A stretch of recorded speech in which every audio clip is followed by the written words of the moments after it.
Olá, jovens! Hoje nós daremos continuidade ao conteúdo estudado na aula anterior. Porém, na aula anterior a gente estudou, em resumo, a teoria do conhecimento, o conteúdo que nós estudamos no decorrer do primeiro bimestre, certo? Hoje nós iremos se debruçar acerca dos 4 tipos de conhecimentos que nós vimos nas aulas, que é o conhecimento empírico, científico, religioso e filosófico, certo? Para que nós possamos entender esses tipos de conhecimento e diferenciá-los, eu vou mostrar agora um pequeno vídeo para vocês que vai, em resumo, explicar esses 4 tipos de conhecimento. E aí nós daremos, então, continuidade à nossa aula, correto? Conhecimento. O que é?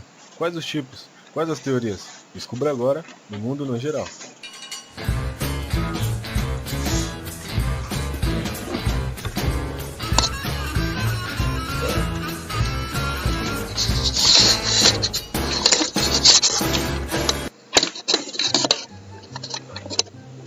Conhecimento. O que você adquire e usa desde pequeno, para dar os primeiros passos, andar de bicicleta, desenhar.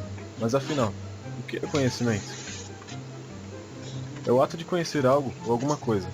Aquilo que você absorve através de informações que de alguma forma lhe são apresentadas. O conhecimento é inesquecível. É o que você leva para si ao longo da vida, nunca esquecendo, mas talvez perdendo a prática. Quer um exemplo?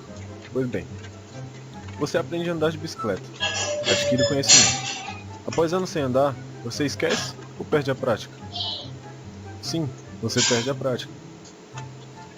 Conhecimento é formado por 3 elementos básicos: o sujeito, ou cognoscente, que é a pessoa capaz de obter o conhecimento; objeto, ou cognoscível, é o que se pode conhecer, aquilo que será conhecido; e imagem, que é o entendimento do objeto pelo sujeito. Para entender melhor, vou te dar um exemplo. Você é o cognoscente. Esse vídeo é o cognoscível. O que você entender sobre ele vai ser a imagem. Captou? Os seres humanos criaram diferentes explicações para fenômenos naturais e socioculturais.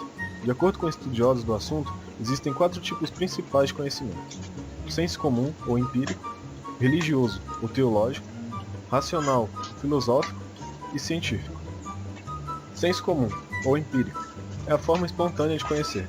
É o conhecimento do dia a dia, passado de geração em geração. Religioso ou teológico explica fenômenos naturais não compreendidos, com argumentos sobrenaturais. Racionais ou filosófico consiste em questionar a realidade de uma forma racional para criar ideias e conceitos. E científico, que vem de estudos de fatos reais e cientificamente comprovados. Existem diversos conceitos quanto ao conhecimento e sua origem. Os mais utilizados são racionalismo e empirismo. John Locke defendia o empirismo, diz que todo conhecimento vem de experiência. René Descartes defendia o racionalismo, diz que todo conhecimento vem da razão, e não de experiência. Ele utilizava a matemática como instrumento da razão para explicar a realidade. Bom, vamos revisar o que aprendemos? Vimos que conhecimento é o ato de conhecer algo ou alguma coisa, e que é inesquecível.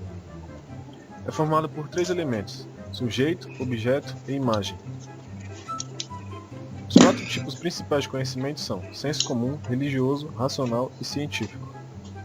E as principais teorias são empirismo e racionalismo. E aí, o conteúdo desse vídeo te serviu como conhecimento ou algo passageiro? Comente sua resposta.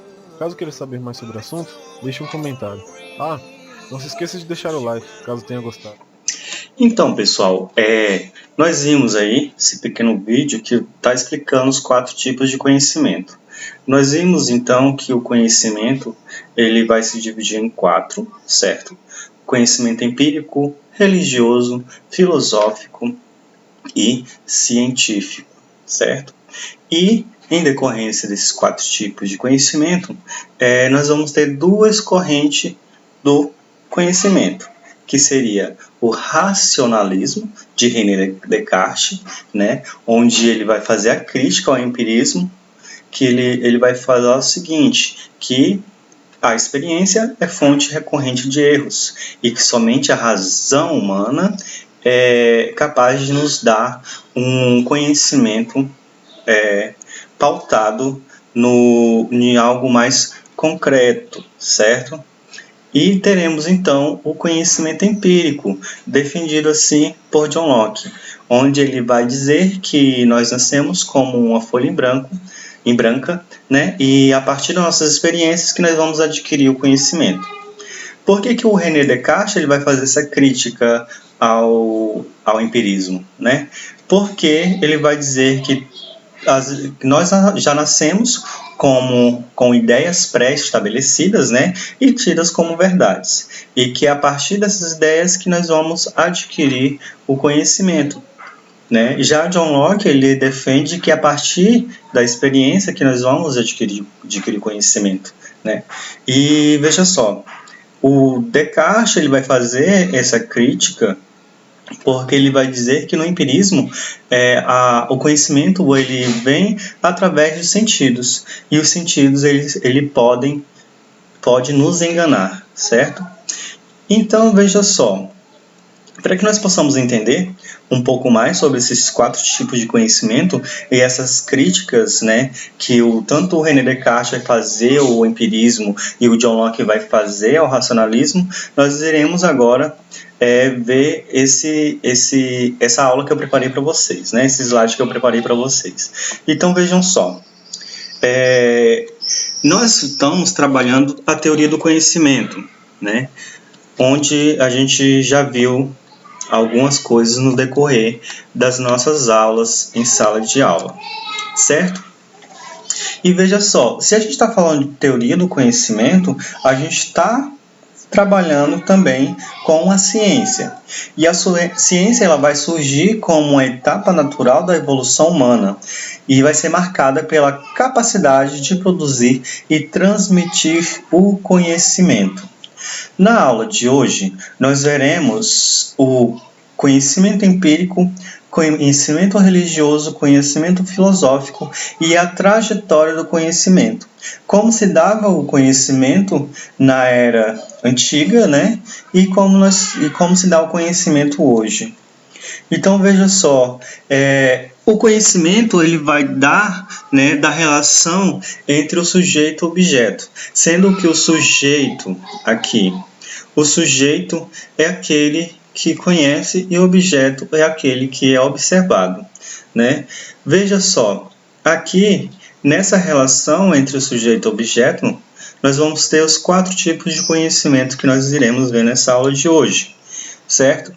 O conhecimento empírico, ele é um conhecimento pautado no senso comum. Veja só, senso comum. O senso comum pode ser um tipo de conhecimento? Sim, pode sim. Porque veja só, o conhecimento empírico, ele vai partir do hábito e da observação, né? Acredita sem saber as razões, adquirido no trato direto com as coisas e seres humanos, né? Limitado. Então, o conhecimento empírico, ou seja, o senso comum, vai ser o quê? Superficial. Ele vai conformar-se com a aparência. Eu vi, eu senti ou disseram, né? Por exemplo, se você observa o Sol você vai dizer que o Sol é amarelo, certo? Porque você olhou para o céu e observou que o Sol é amarelo. Uns vão dizer que o Sol é laranja, outros vão dizer que o Sol é de outra cor, enfim, né? Eu senti, ou disseram. Veja só, que o conhecimento do senso comum ele vai ser superficial, porque sempre vai estar trabalhando com a aparência. O conhecimento do senso comum ele vai ser sensitivo, referente à vivência, a estados de ânimos e emoções. Por que sensitivo, né? Porque você vai dizer o seguinte: hoje o tempo está agradável, pois está fresco, o tempo hoje está fresco, né? Você está sentindo que o tempo está fresco mediante a chuva que aconteceu hoje, né? Então, hoje o tempo está agradável, você está sentindo, não está aquele calor. Então, por isso que vai ser sensitivo, referente à sua vivência. Se hoje o tempo tivesse com aquele sol forte, você talvez estaria dizendo agora, hoje o tempo está péssimo, está um calor infernal, certo? E aí, o conhecimento empírico vai ser subjetivo. Veja só, por que subjetivo? Deixa eu só ajeitar aqui para vocês. Pronto.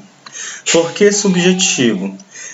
O sujeito organiza suas experiências próprias ou ouvidas. Como assim organiza suas experiências próprias ou ouvidas? Quando eu digo que o conhecimento é subjetivo, eu estou falando que cada pessoa adquire um determinado conhecimento, certo? Às vezes o que eu entendo não é a mesma coisa que o colega vai entender, certo? Então, por quê? Porque eu tenho aqui, essa vivência de vida, porque às vezes eu sinto as coisas diferente do meu colega e assim eu vou entender diferente do meu colega, certo? Por isso que o conhecimento empírico vai ser um conhecimento subjetivo, certo? Então veja só, ainda no conhecimento empírico, nós vamos dizer que o conhecimento empírico vai ser um conhecimento assistemático. Como assim? Ele não visa uma sistematização das ideias, nem uma forma de adquiri-la, nem tentativa de validá-las. Por isso que ele vai ser sistemático, porque ele não vai se comprometer em adquirir novas ideias, em avaliar essas ideias que lhe é posta como uma ideia verdadeira, né? Por isso, conhecimento empírico ele vai ser um conhecimento assistemático. Ele vai ser um conhecimento acrítico, ou seja, não vai ter crítica nenhuma acerca desse conhecimento, né? Eu vou pegar esse conhecimento e vou dizer que ele é verdadeiro ou não, de acordo com a minha experiência de vida, né? Com a minha vivência. Como a gente viu aqui no anterior, o conhecimento é superficial, porque conforma-se com a aparência. O conhecimento é sensitivo, porque vai partir da minha vivência, né? O meu estado, o meu ânimo, e subjetivo, porque é inerente, aliás, é pertinente à pessoa, né? A cada pessoa. E aí vamos dizer que ele é assistemático, porque ele não visa uma sistematização das ideias para validá-las, e acrítico, porque ele não vai procurar saber se o conhecimento é verdadeiro ou não. E aí nós teremos agora o conhecimento filosófico, né? Quais são as características do conhecimento filosófico? O conhecimento filosófico, meus jovens, ele não há soluções para grande número de questões, mas habita o ser humano a ver melhor o sentido da vida concreta. Veja só, não há soluções para tudo nesse mundo, de acordo com o conhecimento filosófico. Mas esse desejo por conhecer e ver melhor o sentido da vida vai partir do conhecimento filosófico. A partir desse conhecimento que você adquire, um conhecimento racional, né, que é aquele conhecimento mais pautado na verdade, né, ele vai fazer com que eu tenha uma vida melhor, vai me dar um sentido para a vida concreta. Então, essa é uma das características do conhecimento filosófico.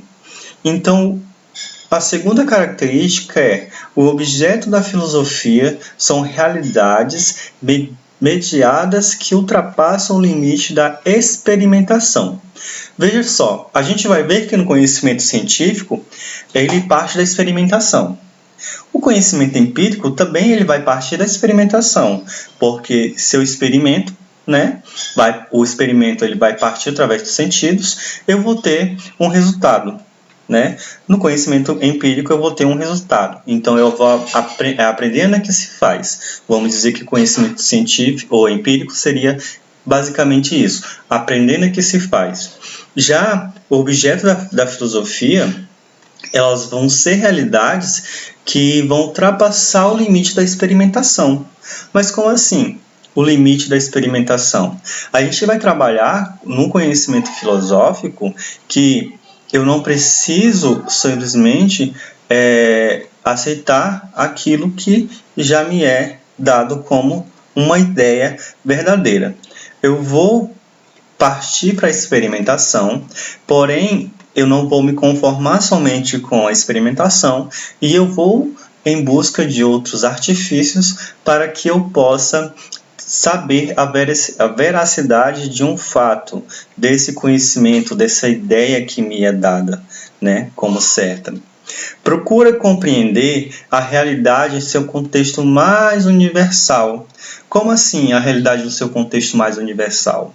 Veja só, às vezes nós estamos presos em uma sociedade que pensa de uma determinada forma, né? Mas será que essa realidade que eu vivo nessa sociedade, ela é 100% correta? A gente vai ver que não, porque a realidade ela vai ser diferente para cada sociedade, certo? Então a filosofia ela não vai estar pautada simplesmente na vivência, né, na realidade de uma sociedade. Ela vai ser um contexto universal, vai procurar analisar como cada sociedade ela interpreta aquele conceito de verdade, né? É por isso que a gente vai trabalhar como uma verdade subjetiva, como a gente viu também lá no senso comum, que são coisas subjetivas, né? Então, por isso que o conhecimento filosófico ele não vai ser pautado somente em uma realidade, vai ser num contexto mais universal, certo? E teremos a razão pura para questionar os problemas humanos. Lembre, nós somos seres, né, capazes de questionar. Somos seres dotados de razão, do raciocínio. Então, vai ser na razão que eu vou encontrar um porto seguro, né, para, então, questionar os problemas humanos, né? E aí teremos a quinta característica do conhecimento filosófico, e que vai dizer que o conhecimento filosófico é contínuo, questionar a si mesmo e a sociedade, não é algo acabado, pois todo dia, todo momento vai estar surgindo novos problemas, né? E vai surgir novos questionamentos. Por que A é A? Por que B é B? Por que o céu é azul? Por que eu tenho que acreditar nos ideais de família? Se a gente sabe, né, hoje que existem vários outros ideais de família e assim sucessivamente. Então, a todo momento está surgindo novos problemas, né? Então, vai surgir novos questionamentos. Certo? Por isso que vai dizer que o conhecimento filosófico não é algo acabado, ele vai estar sempre se atualizando e se atualizando, certo? Chegamos então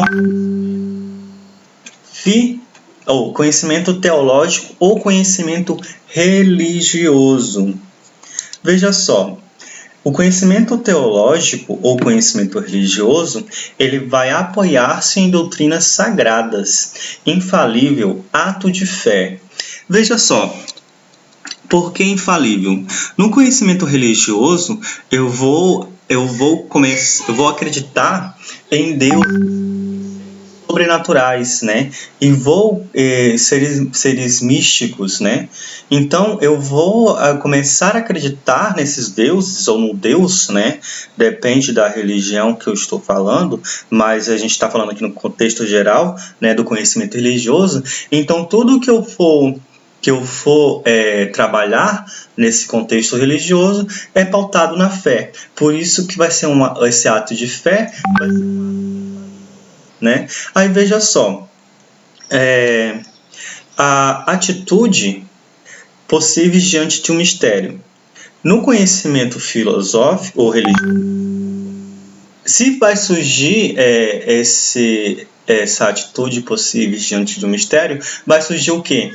Buscar compreender mediante reflexão científica ou filosófica, aceitar a explicação de alguém, depositando uma atitude de fé diante do conhecimento revelado. Veja só, quando nós estamos falando no conhecimento religioso, a gente já viu que é uma verdade inquestionável. É uma característica do dogmatismo. Né? Se a gente está trabalhando em dogmatismo, que é uma verdade inquestionável, se a gente está vendo isso, então como é que o conhecimento religioso ele vai buscar compreender mediante reflexão científica ou filosófica, né? A isso nós temos a teologia, que vai buscar responder essas questões, certo? E a teologia ela vai utilizar dessa reflexão científica ou reflexão filosófica. E aí, veja só, vai buscar compreender através dessa reflexão e as pessoas vão começar a aceitar porque uma pessoa que estudou, né? E então, se ela estudou e se ela está apta a falar sobre tal assunto, né? As pessoas vão começar a aceitar essa explicação, né? Depositando uma atitude de fé mediante o conhecimento revelado por outrem, né? Então, a fé teológica ela vai estar ligada ao testemunho de uma pessoa diante de outras, revelando os mistérios divinos, que aí nós teremos o que? O conhecimento teológico. Vale-se do argumento de autoridade. Veja só, no conhecimento teológico ou religioso, nós estamos trabalhando com a autoridade divina também. Mera coincidência com conhecimento mítico, né? Será que é uma mera coincidência? Não, né? Já que no conhecimento mítico quem vai explicar o surgimento do universo será os deuses, então quem era que era o representante dos deuses lá na Grécia Antiga? Nós vimos que eram os poetas rapsodos. E os poetas rapsodos era essa autoridade divina. E o que eles falavam era tido como verdade, uma verdade absoluta, uma verdade inquestionável, né? Então, no conhecimento teológico, quem vai ser a autoridade divina? Os pastores, os padres, né? As grandes autoridades, né? Que nós temos nas mais variadas religiões, né? Então, tudo que eles falam é tido, segundo o conhecimento teológico, um conhecimento verdadeiro, certo? Então, e em conhecimento verdadeiro inquestionável, né? Então, vejam só. O conhecimento. A gente viu aqui o conhecimento empírico, nós vimos, olha só, o conhecimento empírico, o conhecimento filosófico, o conhecimento religioso. Mas o conhecimento, o que diferencia um agricultor agrônomo e em termos de conhecimento? Um agricultor em termos do conhecimento. Veja só, desculpa. O que vai diferenciar um agricultor de um agrônomo em termos de conhecimento, pessoal? Desculpa. Veja só, o momento da semeadura, a época de colheita, a necessidade do uso de adubo e a época de chuva, né? Ambos eles vão trabalhar com esses quatro aspectos, né? Um agricultor ele vai saber, né? E não vai precisar de estudos para saber o momento ideal da semeadura, de fazer, né? De plantar. Ele vai saber o momento exato da colheita. Ele vai saber se existe a necessidade de usar o adubo ou não, ou pesticida ou não, né? E vai saber também a época de chuva, certo? Isso um agricultor, sem um conhecimento mais elevado, né? E também o agrônomo ele vai saber esses 4 momentos aí, tanto da semeadura, da colheita, se vai ser preciso usar adubo ou não, né? E a época da chuva. Porém, o agrônomo ele vai ter um conhecimento mais científico, né? Vamos assim dizer. Enquanto, veja só, o agricultor ele vai ter esse conhecimento porque esse conhecimento já foi passado para ele do pai para o filho, do filho e assim por diante, para o filho, vai ser um conhecimento passado de geração em geração. Vai ser uma educação informal, né? Vai ser uma imitação daquilo que é feito de geração em geração. Então, o pai vai chegar para o filho, o pai agricultor vai chegar para o filho e vai falar assim: meu filho, vamos agora aprender como é que se faz a semeadura. E o filho, ele vai observar o pai plantando, né? Vai observar o pai colhendo, vai observar o período, né, de chuva, né, de acordo com os conhecimentos adquiridos com o seu pai, certo? Já o agrônomo, ele vai ter esse treinamento mais apropriado, ele vai usar da racionalidade, né? Ele vai ter um conhecimento geral sobre a agricultura, né? Então, por meio de um procedimento científico, explica por que e como os fenômenos acontecem. Por quê? Lembrem, procedimento científico, né? É a partir desse procedimento científico que eu vou saber o momento exato da semeadura, da colheita, certo? Veja só, o conhecimento. O que vai diferenciar o agricultor do agrônomo é que no agricultor ele vai fazer tudo por imitação, né? Ele vai observar, vai ser essa educação informal, então ele vai observar o que o seu pai, né, está fazendo e vai imitar o seu pai.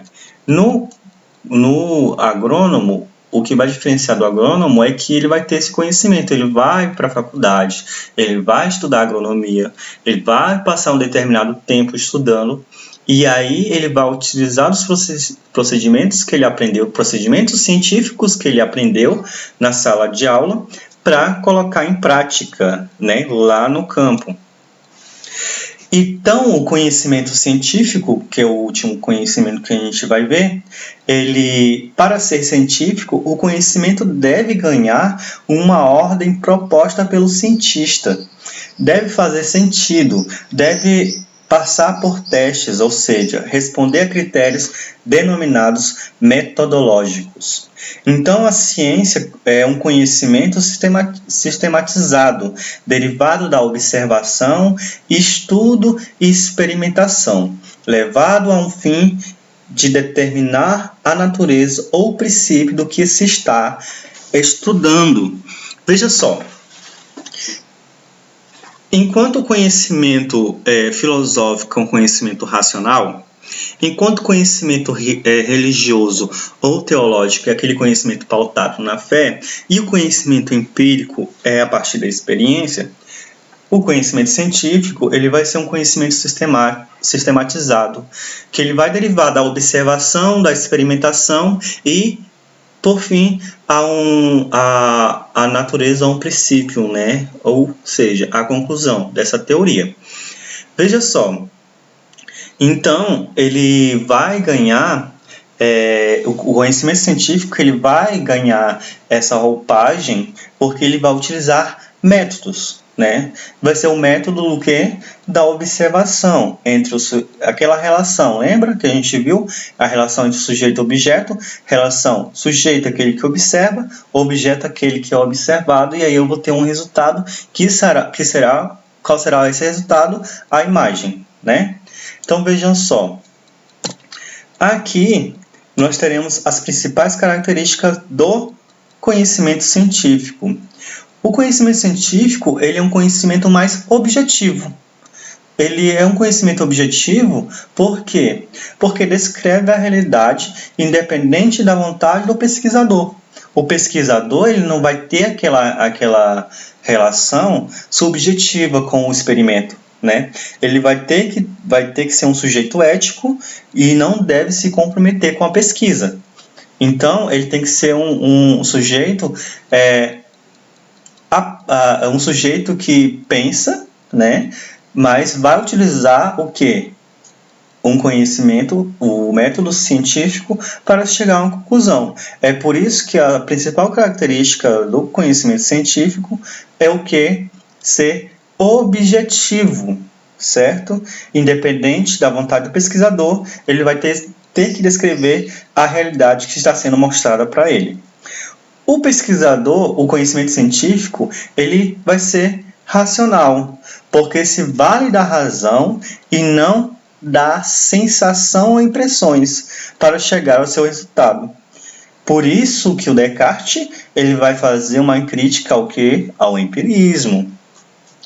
Ele vai ser sistemático. Veja só, sistemático. Enquanto o conhecimento empírico, né, que é do senso comum, ele é assistemático, o conhecimento científico ele vai ser sistemático porque constrói um sistema de ideias organizadas racionalmente, certo? E o conhecimento científico vai ser um conhecimento geral, porque o seu interesse é a elaboração de leis e normas gerais que explicam todos os fenômenos de certo tipo. O conhecimento científico vai ser falível, porque ao contrário dos outros sistemas de conhecimento elaborados pelo homem, reconhece a sua própria capacidade de errar. O que a gente pode ver nessas características aqui é objetivo, é racional, é sistemático e é geral, é falível e é verificável, porque, veja só, essas características do conhecimento científico é que vai me dar uma teoria, certo? O pesquisador ele vai fazer as suas pesquisas, vai levantar uma hipótese e vai chegar a uma teoria. Quando aqui no conhecimento científico vai dizer que esse conhecimento é falível, porque pode-se chegar um outro pesquisador e ver que a teoria do seu colega ela não é uma teoria totalmente certa, né? E é por isso que ela vai ser verificável. Então ele vai verificar, ele vai colocar em experimentação essa teoria e vai chegar a uma conclusão, né? Então, por isso que uma outra conclusão, né? Então, por isso que no conhecimento científico toda teoria ela vai ser verificável, porque sempre possibilita demonstrar a veracidade das informações, certo? Então, vai surgir a necessidade de quê? Encontrar soluções para problemas de ordem, prática da vida diária, senso comum. O conhecimento científico ele vai surgir a partir da necessidade de fornecer explicações sistemáticas que possam ser testadas, criticadas através de provas empíricas e da discussão, certo? Então a gente vai ter uma pesquisa aplicada e a pesquisa básica. Em resumo, veja só. Em resumo, nós temos aqui conhecimento empírico, qual é o critério de verdade do conhecimento empírico? A cultura, ética e moral. Objetivação. Vai ser o quê? A tradição cultural. A metodologia, as crenças, os costumes e as ideologias. Relações sujeito-objeto. Vai ser uma relação interpessoal, certo? Porque vai depender de cada ser que observa, cada sujeito que observa e o objeto que é observado. Então, veja só, os critérios de verdade no conhecimento empírico ele vai ser a cultura, a ética e a moral. A objetivação vai ser a tradição cultural. A metodologia vai ser as crenças e os costumes. E a relação sujeito-objeto vai ser uma relação interpessoal. No conhecimento religioso, o critério de verdade é a fé. A objetivação vai ser o dogmatismo, doutrinamente e proselitismo, certo? Ou seja, a objetivação vai ser o dogmatismo, aquela verdade questionável, né? Aquela doutrina que já era imposta. A metodologia vai ser a experiência pessoal, haja vista que o critério de verdade vai ser a fé. E a relação entre sujeito e objeto vai ser uma relação suprapessoal, onde a revelação do sagrado se manifesta sobrenaturalmente naturalmente ao profano. O filosófico vai ser, o critério de verdade do filosófico vai ser sempre a razão. A objetivação vai ser a razão discursiva, né? O discurso, a metodologia, o discurso. A relação entre sujeito e objeto vai ser uma relação transpessoal, onde a palavra diz as coisas. O mundo se manifesta pelos fenômenos, lembra? Pelos fenômenos. E o científico vai ter como critério de verdade a experimentação. Vai ter como objetivação a comprovação de uma determinada tese. Vai ter como metodologia a observação e também o que? A experimentação. A relação entre sujeito e objeto no conhecimento científico, ela vai dar a partir da relação impessoal diante da sua pesquisa, o mito da neutralidade científica. Por que essa relação impessoal? Lembra quando eu disse que quando o pesquisador vai fazer uma pesquisa, ele tem que ficar parte dessa pesquisa e vai ter que ser um sujeito ético, ele não vai fazer parte da pesquisa, porém ele vai fazer essa pesquisa, por isso que vai ser uma relação impessoal, porque diante da sua pesquisa ele tem que ser impessoal, tem que ser ético, certo? E aí a gente vai ver por que a ciência se desenvolveu. Veja só, lembrem quando a gente estava estudando o conhecimento e poder, que a partir do momento que você tem o conhecimento de determinada coisa, você vai saber o que? Controlar. Se você consegue controlar, você vai ter o poder, né? Você não vai ter mais medo. E a gente fez essa relação com o fogo. Lembrem que os homens, eles não conheciam o fogo, então eles tinham medo do fogo, né? Mas a partir do momento que eles começaram a observar o fogo, eles começaram o quê? A dominar o fogo, né? E utilizar o fogo para determinados fins, né? Então, eles não tinham mais medo do desconhecido, ou seja, medo do fogo. Então, os homens primitivos que viviam sobre a ameaça das forças da natureza, da tempestade, dos raios, dos trovões, dos animais ferozes, das guerras e das forças sobrenaturais, e carentes de recursos, né? Como alimento, vestuário, etc. Então, a ciência ela vai se desenvolver a partir desta necessidade do homem, né? Então, como eu já falei anteriormente, o sentimento de medo, impotência e terror. É daí que vai surgir, então, o conhecimento. Nós vamos ter um pequeno dilema: desenvolver poder sobre as forças naturais ou submeter-se a ela. Assim nasce a ciência: compreender para controlar, ter o poder. A ciência, então, ela vai surgir daí, né?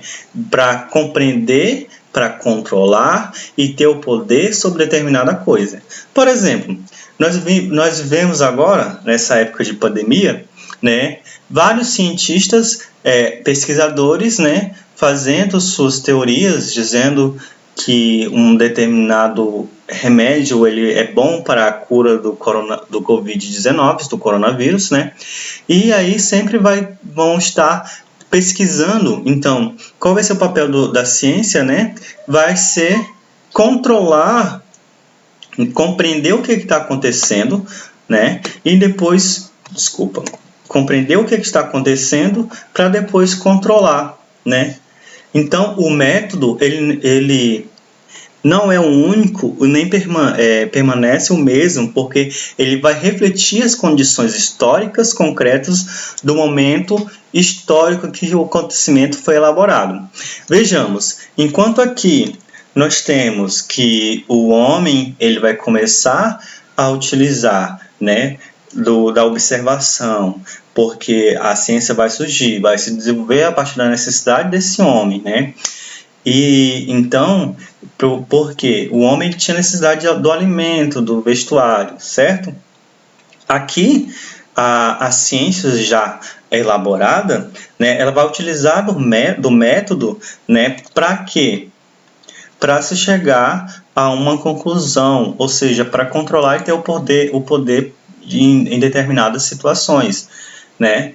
O método utilizado era caça, né? Aqui era caça. Já aqui nós teremos o método, né, que vai a partir da experimentação e da observação para ter esse controle, né, e esse poder.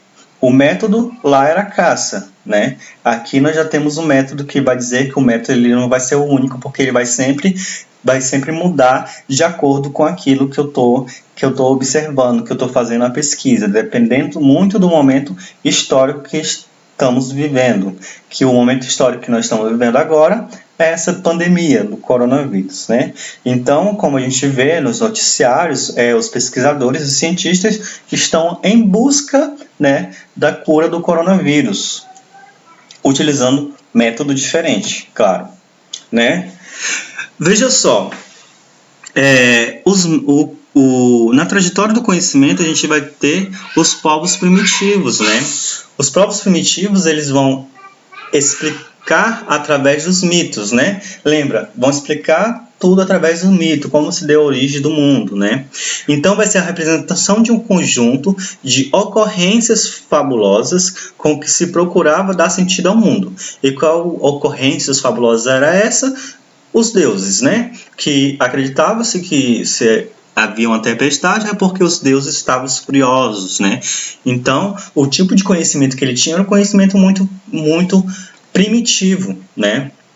Então, na antiguidade era utilizado muito o método empírico, porque valorizava a observação, mas não a experimentação. Como assim?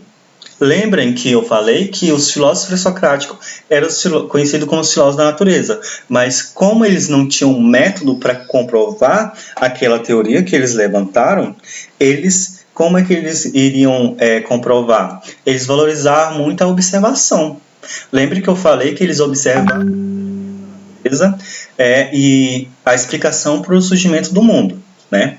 Então, aqui nós vamos ter Aristóteles, né, que ele vai dizer que a intuição, né, ela é essa intuição que eu vou começar a ter os tipos de conhecimento através do conhecimento intuitivo, né?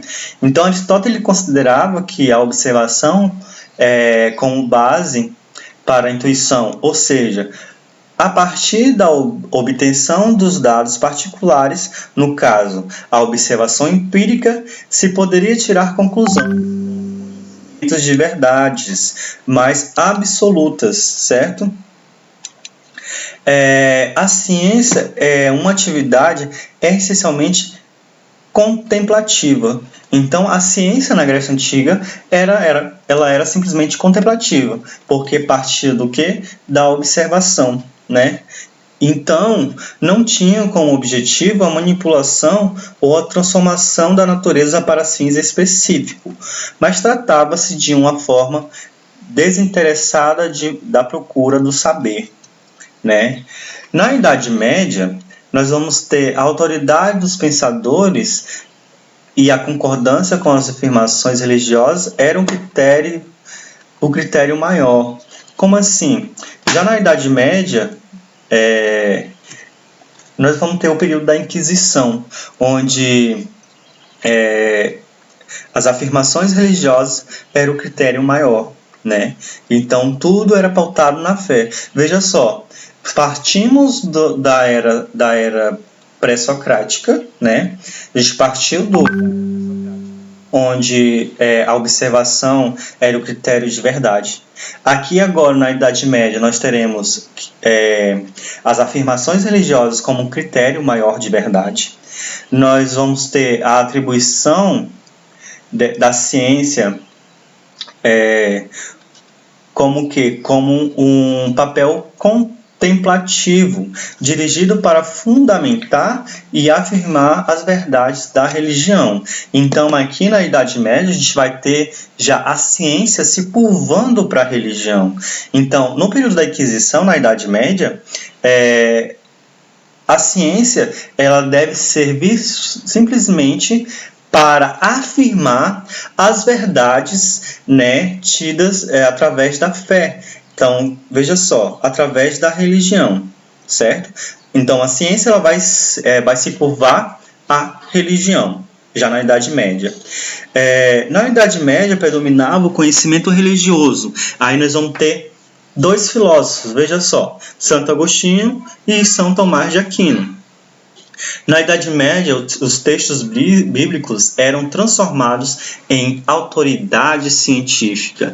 Então, veja só, é a partir dos textos bíblicos, né, que nós vamos comprovar a existência de Deus, certo?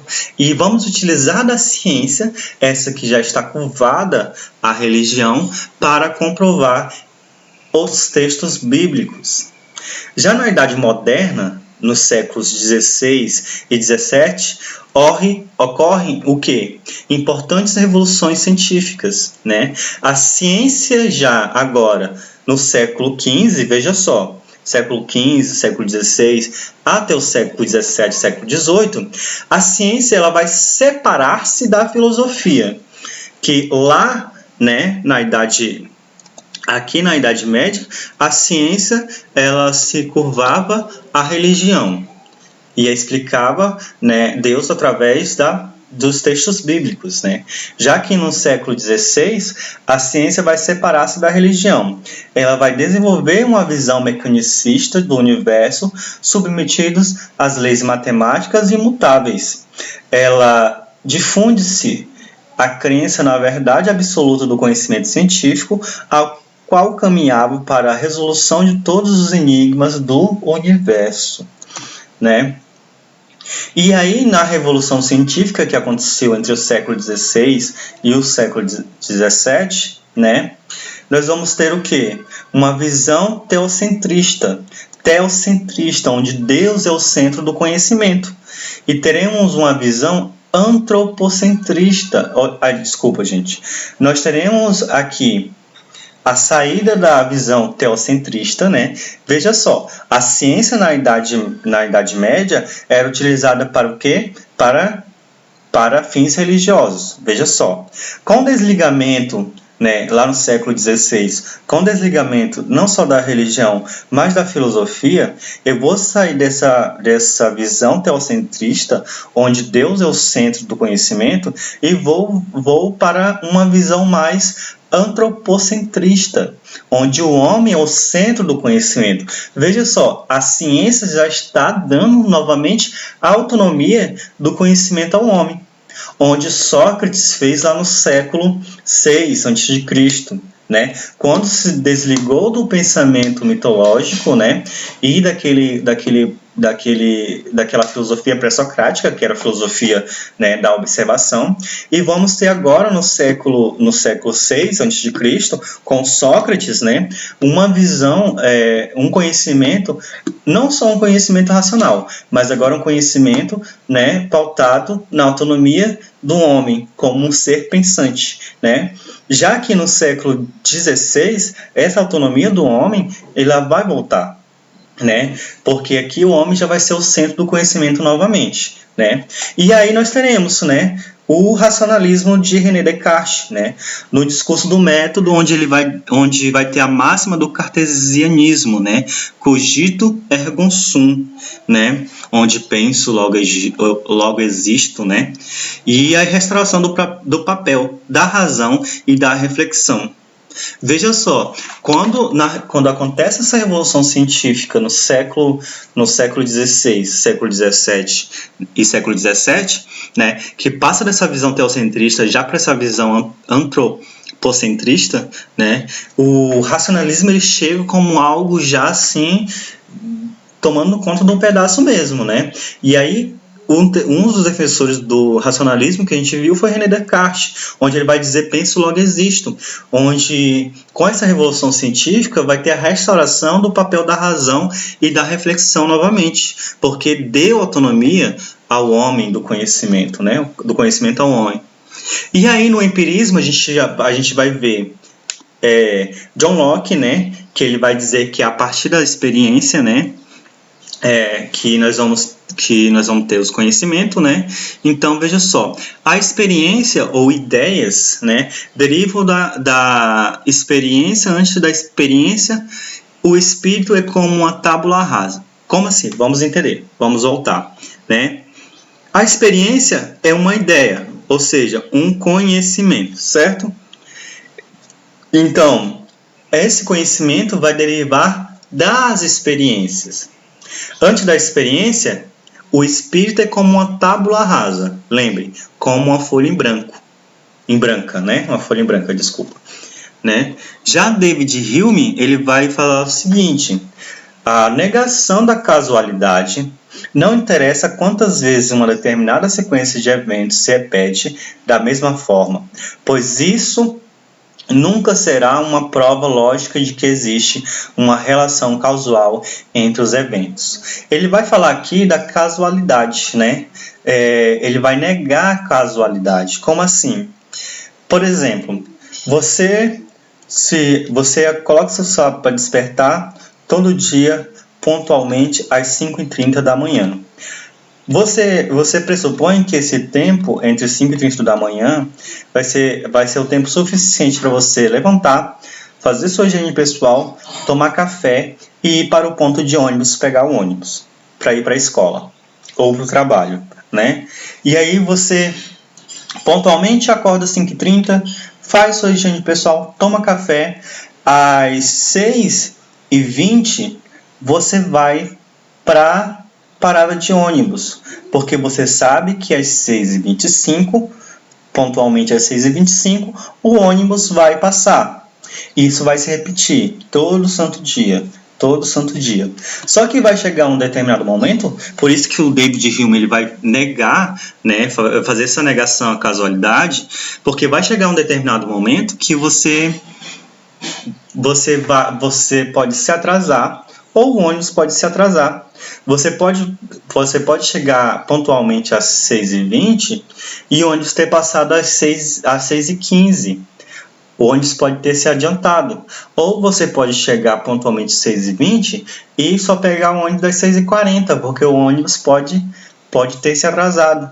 Então, é por isso que o David Hume ele vai negar a casualidade. Por isso que ele vai dizer que não interessa quantas vezes uma determinada sequência de eventos se repete da mesma forma, pois isso nunca será uma prova lógica que existe uma relação causal entre os eventos, né, entre os acontecimentos.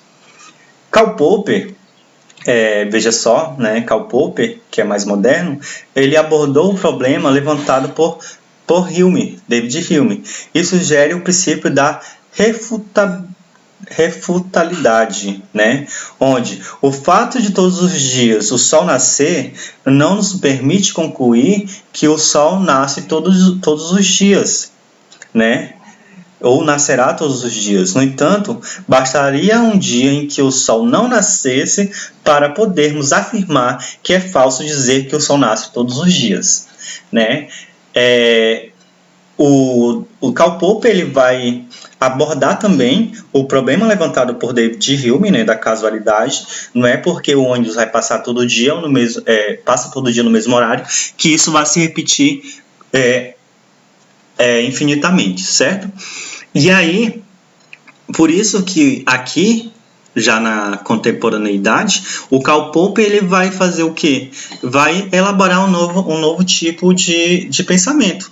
Ele vai trabalhar a refutabilidade, né? Porque ele vai dizer o seguinte: embora, usando o exemplo do David Hume, embora o ônibus passe todo dia no mesmo horário, não significa que isso é verdadeiro.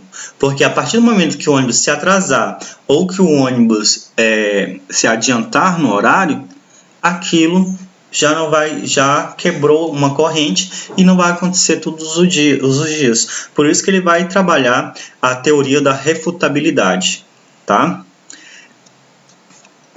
Na Idade Moderna, graças ao trabalho do filósofo inglês Francis Bacon, o cientificismo começou a se delimitar tal como conhecemos hoje, né? Bacon criticava tanto o conhecimento que não fosse proveniente dos sentidos quanto os próprios empiristas de épocas anteriores. Para ele, o método utilizado por empiristas anteriores não eram sistemáticos. Embora reconhecesse dados da experiência, essa informação era capturadas ao acaso, sem auxílio de um método rigoroso e sem construir um todo coerente.